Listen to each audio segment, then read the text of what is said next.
Bismillahirrahmanirrahim. Assalamualaikum warahmatullahi wabarakatuh. Halo semuanya, kami dari kelompok 4 akan melakukan presentasi untuk mata kuliah bimbingan dan konseling.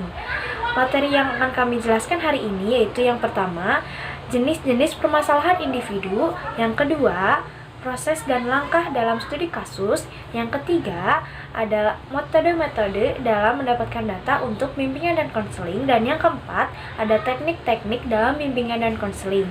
Untuk itu kita akan perkenalkan dulu anggota dari kelompok 4. Yang pertama ada saya, Tiara Ardianti, dan Assalamualaikum warahmatullahi wabarakatuh.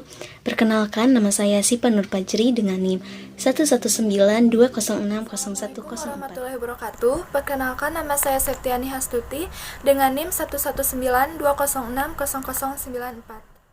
Di sini saya akan menjelaskan tentang masalah-masalah individu. Yang pertama, masalah pengajaran atau belajar. Beberapa masalah belajar atau mengajar, misalnya bagaimana cara menciptakan kondisi belajar yang baik supaya mendapatkan hasil belajar yang baik juga, yaitu dengan cara memilih metode atau alat yang sesuai dengan kondisi murid tersebut. Tetapi beberapa murid dalam proses belajarnya mendapatkan beberapa masalah. Yang pertama, dalam membagi waktunya, yang kedua memilih materi yang sesuai, yang ketiga belajar berkelompok, yang keempat mengerjakan tugas-tugas, dan yang kelima cara menggunakan buku-buku pelajaran. Kemudian, masalah individu yang kedua adalah masalah pendidikan. Dalam hubungan ini, individu mengalami berbagai masalah yang berkaitan dengan pendidikan pada umumnya. Masalah pendidikan ini dibagi menjadi 4. Yang pertama, ketika anak memasuki situasi sekolah yang baru, ia akan dihadapkan dengan beberapa masalah. Nah, yang pertama adalah menyesuaikan dengan sekolah barunya. Yang kedua, pelajaran yang baru. Yang ketiga, tata tertib sekolah, dan yang keempat, guru-guru dan sebagainya. Kemudian masalah pendidikan yang kedua adalah dalam keseluruhan program pendidikan di sekolah, murid-murid akan menghadapi masalah-masalah seperti memilih kegiatan ekstrakurikuler, memilih program studi yang sesuai, dan memilih teman yang sesuai untuk bisa diajak belajar bersama. Kemudian masalah pendidikan yang ketiga adalah pada akhir-akhir pendidikan, murid-murid akan dihadapkan dengan beberapa masalah. Yang pertama, memilih studi lanjut. Yang ketiga, memilih jenis-jenis latihan tertentu. Yang ketiga, menggunakan keterampilan-keterampilan tertentu untuk kegiatan-kegiatan tertentu. Dan yang terakhir adalah memilih pendidikan tertentu untuk tujuan tertentu. Kemudian masalah pendidikan yang keempat adalah kelambatan belajar yang dialami murid-murid yang tergolong lambat dan terlampaui cepat dalam belajarnya. Kemudian masalah individu yang ketiga adalah masalah pribadi. Masalah-masalah ini berhubungan dengan memilih pekerjaan. Misalnya, yang pertama adalah memilih latihan-latihan tertentu untuk pekerjaan tertentu. Yang kedua, memilih jenis-jenis pekerjaan yang cocok dengan dirinya. Yang ketiga, mendapatkan penjelasan tentang jenis pekerjaan. Yang keempat, penempatan dalam pekerjaan tertentu. Dan yang kelima, memperoleh penyesuaian yang baik dalam lingkungan pekerjaan tertentu. Pada umumnya, masalah pekerjaan ini dirasakan oleh murid-murid sekolah, terutama pada jenjang SMA ataupun tingkat lanjut. Jenis masalah individu yang keempat adalah masalah penggunaan waktu senggang. Masalah ini dirasakan oleh murid dalam menghadapi waktu-waktu luang yang tidak terisi oleh suatu kegiatan tertentu. Nah, yang menjadi persoalan adalah bagaimana murid tersebut dapat mengisi waktu luangnya dengan kegiatan belajar ataupun dengan kegiatan positif lainnya. Kemudian masalah individu yang kelima adalah masalah sosial. Kadang-kadang murid menghadapi kesulitan dalam hubungannya dengan individu lain atau dengan lingkungan sosialnya. Masalah ini timbul karena kekurangan kemampuan murid berhubungan dengan lingkungan sosialnya atau lingkungan sosial itu sendiri kurang sesuai dengan keadaan dirinya. Kemudian masalah individu yang terakhir adalah masalah pribadi. Dalam situasi tertentu, murid dihadapkan pada suatu kesulitan yang bersumber dari dalam dirinya sendiri. Masalah-masalah itu timbul karena mereka merasa kurang berhasil dalam menghadapi dan menyesuaikan diri dengan hal-hal dari dalam dirinya sendiri. Misalnya konflik berlarut-larut dan gejala-gejala frustasi merupakan sumber timbulnya masalah-masalah pribadi.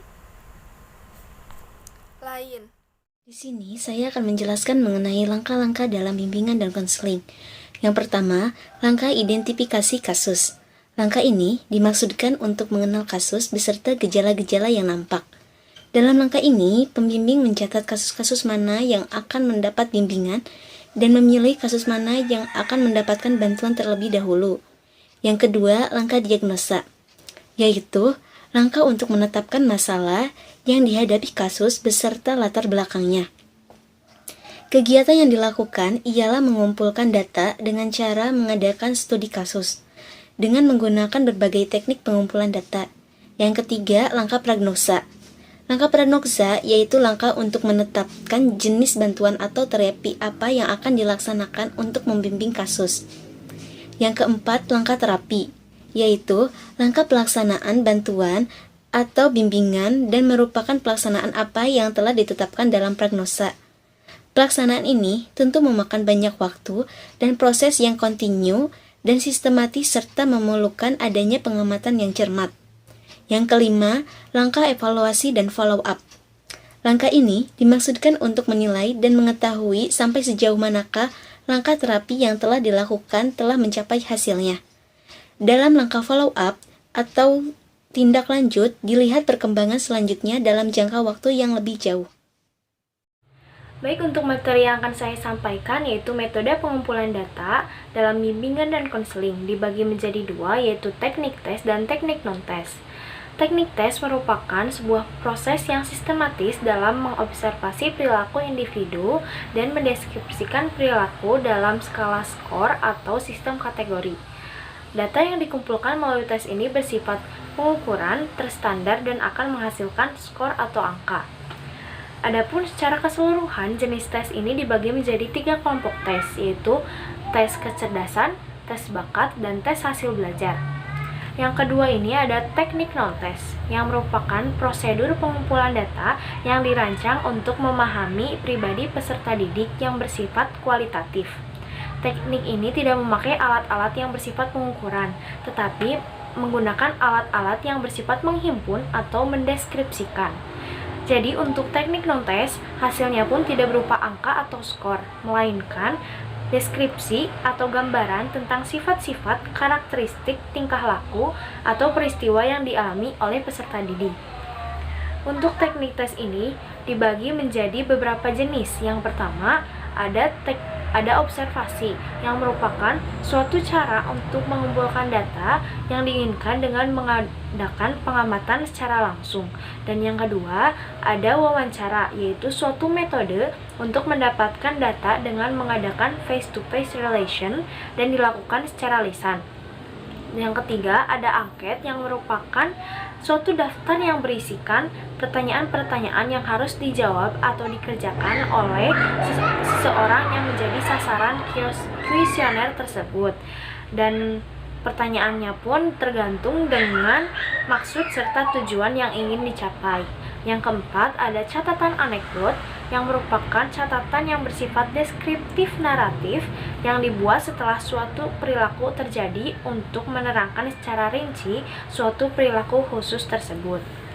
Yang selanjutnya itu ada autobiografi, yang merupakan sumber data yang berharga dan dapat dipergunakan untuk memahami individu karena dibuat sendiri oleh peserta didik dan dalam menceritakan dirinya sendiri, dan juga menceritakan serangkaian peristiwa yang dianggapnya penting dalam kehidupan sehari-hari.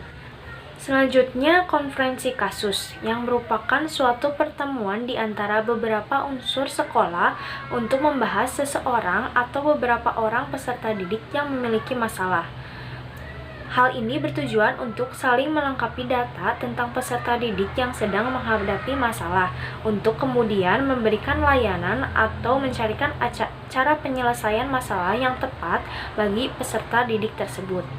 Yang selanjutnya ada studi kasus, yang merupakan suatu metode penyelidikan untuk mempelajari kejadian mengenai seseorang. Dengan kata lain, suatu metode untuk menyelidiki riwayat hidup seseorang. Yang selanjutnya ada studi dokumentasi, yang merupakan teknik untuk memperoleh sejumlah informasi yang bersifat dokumen dari beberapa dokumen yang ada, baik di kelas, di laboratorium, di perpustakaan, dan di lain-lain. Yang terakhir ada sosiometri. Dengan sosiometri dapat kita lihat bagaimana hubungan sosial atau hubungan berteman ataupun bergaul. Dengan demikian, besar sekali bantuan sosiometri untuk mendapatkan data anak-anak, terutama dalam hubungan atau kontak sosialnya. Kita akan membahas mengenai teknik-teknik dalam bimbingan dan konseling. Yang pertama, konseling. Konseling merupakan bantuan yang bersifat terapeutis yang diarahkan untuk mengubah sikap dan perilaku individu. Yang kedua yaitu nasihat. Nasihat merupakan salah satu teknik bimbingan yang dapat diberikan oleh konselor ataupun guru bimbingan dan konseling. Yang ketiga, bimbingan kelompok.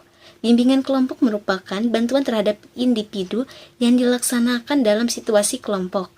Bimbingan kelompok dapat berupa penyampaian informasi ataupun aktivitas kelompok berupa membahas masalah-masalah pendidikan, pekerjaan, pribadi, dan sosial.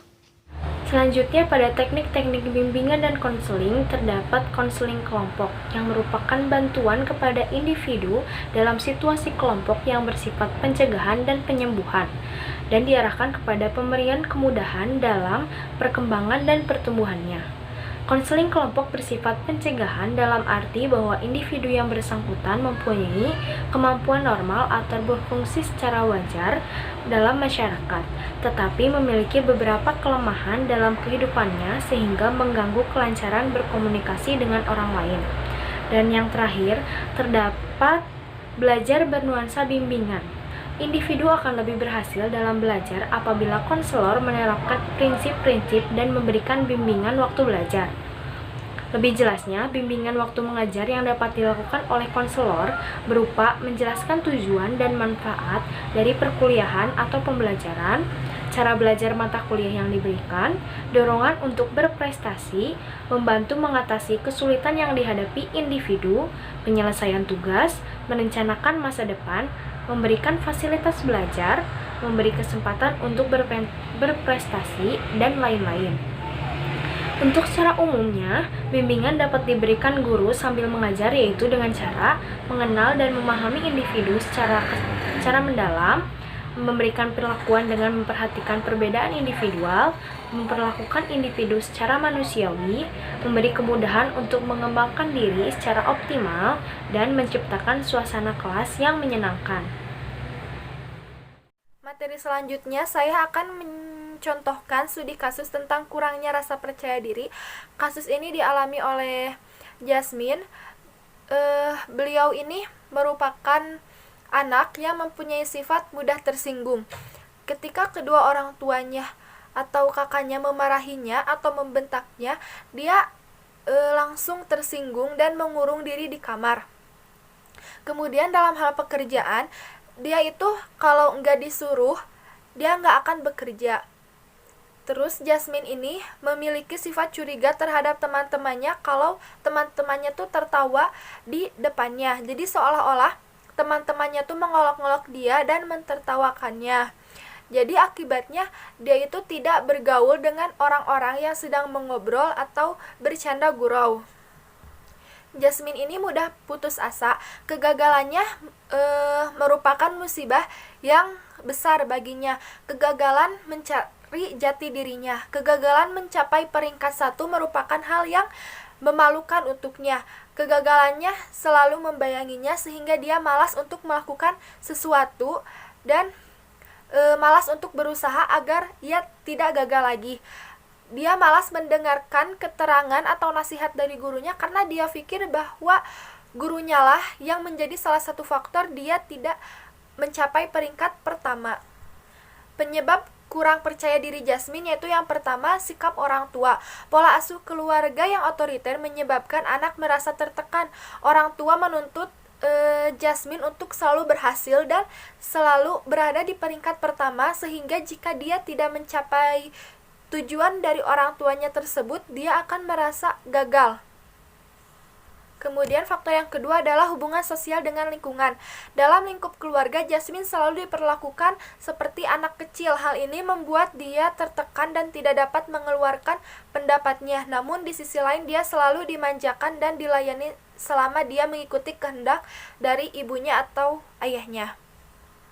Kemudian upaya memperbaiki dengan menggunakan konseling individual. Yang pertama adalah tahap eksplorasi masalah.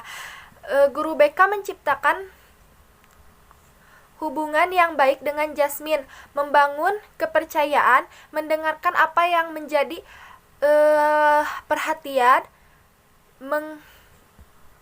menggali pengalaman Jasmine pada perilaku yang lebih dalam dan merespon perasaan serta arti dari apa yang dibicarakan Jasmine.